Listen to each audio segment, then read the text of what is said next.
இந்த மனுஷி செவி சாய்த்ததுனால தானே இவ்வளோ பெரிய தீவை மனுகுலத்து மேலேயே வந்துச்சு.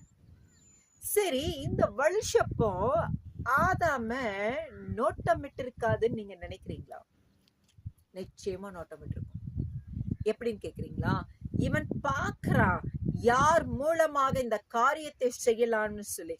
இந்த மனுஷி உண்டாக்கினது கடைசியா தான். கவனிச்சீங்க தானே?